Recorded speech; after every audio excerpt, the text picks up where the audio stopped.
Alright, so as I'm sure you guys know at this point, there was an article in Politico that we covered that basically said that AOC was splitting off from Bernie Sanders' strategy and was changing up her strategy. Now, this was a pretty hotly debated article, hotly debated piece.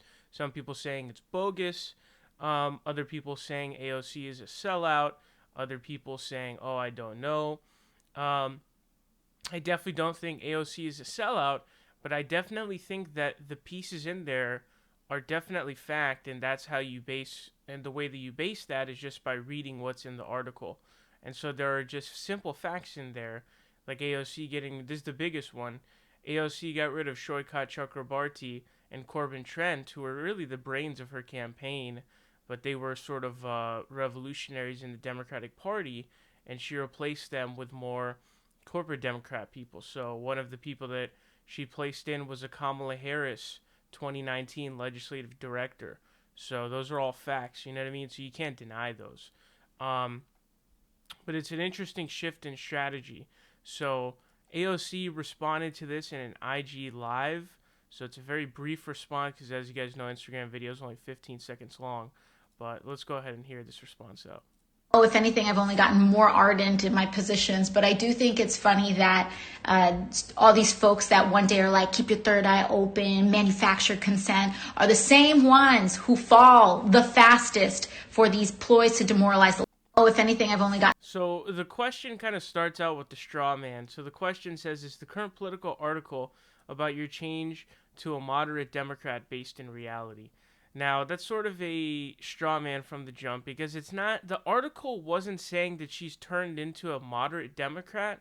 The article's point, or at least what it was pointing to, was basically that instead of being like, we need to primary corporate Democrats, let's go ham on these corporate Democrats, it's a more sort of less scorched earth policy. Strategy is essentially what it was. That's sort of what the article was pointing to. And so it's a straw man to say she's turning. AOC has not sold out, all right? She's not a sellout. Okay, that hasn't happened yet. Am I saying that's impossible? Kind of. I would really be shocked if AOC ends up selling out, then politics is over because considering her background and where she came from, that would be pretty insane. So I have a tough time believing she would actually sell out. I really do. Has she sold out yet? No. It's almost impossible, but there's still a tiny little chance she could. But I find it to be extremely unlikely, okay? But her response there, I think, is weak. I don't like her response, and this is coming from somebody who doesn't even necessarily disagree with what she's trying to do. So I don't like her response to the piece because there are legitimate things that I told you are facts, okay? Her getting rid of Shoykat Chakrabarti and Corbin Trent and then placing in someone from Kamala Harris's campaign and someone else who's worked on John Hickenlooper and other corporate Democrats' campaigns. Those are facts. Those are real things. And that's the only concerning thing for me, okay? Because I actually think we need to steer in a building coalition strategy. But that's the only thing that's concerning to me because I don't really know how you have people from Kamala Harris's campaign and people like that, centrists, in your administration, and then that not affect your policy positions and what you say you believe. That's the only thing that concerns me, okay, so far. That's a little bit concerning, I have to say. It definitely is. But those are very real things, and to pretend like there's nothing going on in terms of a shift is, I think, disingenuous and dishonest. And so it would be better if AOC just came out and basically was like, hey, yeah, I think we need to do some strategy changes. We need to be more coalition building. Let's stop, being in perpetual, battles with the corporate Democratic Party, like, in terms of, rhetorically or whatever. That would have been a good response. But she's not even taking it seriously. That's why I don't like the response. She's not even taking the question seriously. She's pretending as if it's not real. She's pretending as if there's nothing changing. People are just, they're just stupid. Their question is dumb. When in reality, it's not. And I think it's messed up to do that to the people who sort of donated to your campaign, supported your campaign, got you a win. And then you're kind of just like, you're sort of just backhanding everybody, which is like, why are you doing that? This is a legitimate question. that you need to, you kind of need to give us an answer to. Dude, you replace Shoycott and Corbin Trent with Kamala Harris and John Hickenlooper campaign people, and you've also gone through other routes now to do this by, saying we need to build coalitions with Warren supporters and, saying that Bernie supporters are too harsh online and all this stuff. So, again, I am not necessarily against the strategy change. The only thing that concerns me is the Kamala Harris thing.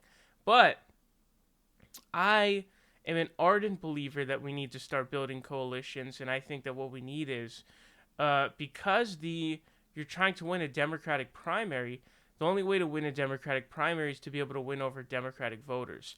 What do Democratic voters vote based on?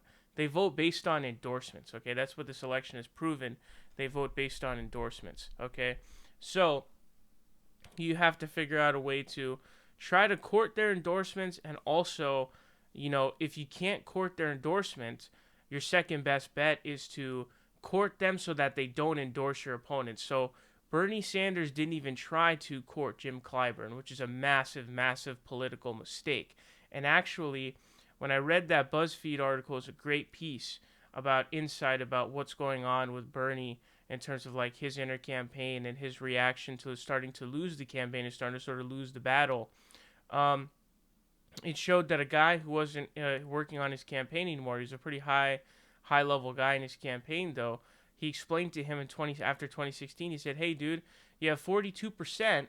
All you need to do is make some inroads, and then boom, in 2020, you could really win this thing by, getting over 50%. He said, make some inroads with the Congressional Black Caucus. You need to become buddies with these guys. So what does that mean? Does that mean compromising your policy? No, it doesn't mean compromising your policy. It means become friends with those people, right? Become buddies with Jim Clyburn. Start going to dinner and lunch with them. Start going bowling and meeting his family and all this stuff. Tether each other emotionally, okay? Because then you can sort of pull strings that way, and he'll be less inclined to endorse your opponents, right? And that's going to be the thing. So you're not compromising your positions, nor am I saying that Jim Clyburn is all of a sudden going to become FDR. That's not what I'm saying.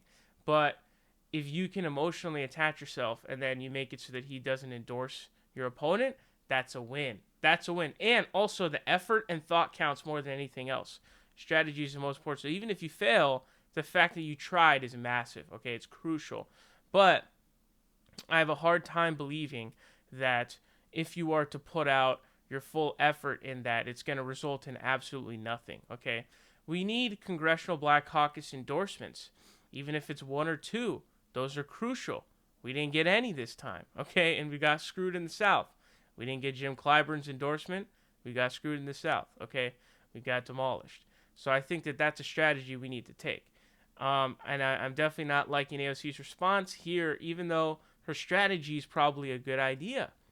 Now, she also sent out a tweet responding to her comment. I think she just wanted to post. She probably just wanted to repost her video on Twitter because this was on Instagram. She says, "I said what I said," which is kind of like, okay, but what did you really say? Did you really say anything? Not really. You know what I mean? You didn't really say anything. So it's kind of a weird comment, and it's just like, what are you doing? I just don't get it. I don't understand. This is incredibly odd to me. I just don't know what's going on with all this stuff. It seems incredibly peculiar and odd. It's like, you said what? What did you truly say? And then why are you acting like this is some sort of a clapback or something? Like, what? Like, these are your supporters asking for just some clarity as to what's going on. It's like, yeah, I said what I said. What? It's very weird to me. I don't know. I don't understand this. Very odd stuff. But I wanted to take a look at Cenk Uygur from TYT. He apparently has some issues with AOC's new strategy. He says, "A lot of progressives in this article are very nice, but my job is to keep it real. AOC's decision to work with the establishment rather than challenge it is very disappointing." Someone says, "Politico's a lot of gossip could be fake news to cause fake controversy." Cenk says, "It's not fake news. AOC has not endorsed most progressive challengers. If we're being honest, her political calculations now would lead her to not endorse someone exactly like herself. That bridge was awfully nice while you were crossing it. Apparently not so much anymore." And I definitely think it's crucial for AOC to endorse progressive candidates because that's the only way we can win, right? That's the only way we can pick up. Endorsements are the key to politics, okay? This election has made me realize that. And in fact, right before the election, I broke this down for you guys. The two major indicators for who's going to win the Democratic primary is fundraising, which is money, cash, okay? Cashola. The number two is party endorsements. It turns out party endorsements takes precedence over money because Bernie way outspent Biden. But to be fair, you have to calculate free media from, free press and free advertising from the media, which greatly eclipsed Bernie's spending. But the point still remains that party endorsements are absolutely massive, especially considering you probably won't be able to convince the MSM, the mainstream media.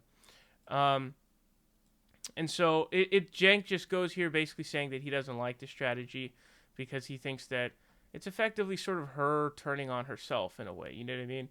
Which is funny. I think it's a valid opinion, and we need to have a conversation about this. Everybody needs to have a legit conversation about this. It's impossible to have a convo about this if everyone's just trying to say it's fake news when it's not, which is very annoying. But the one thing that I find really hilarious is that Cenk is saying this when he's nonstop caping for Elizabeth Warren, like the biggest sellout ever, the biggest fraud ever, progressive fraud ever. I just find that to be pretty funny. But yeah, let me know your thoughts on all this down below. What did you think about AOC's response? What do you think about what the strategy for the future should be? But yeah, that is AOC's response to the Politico article.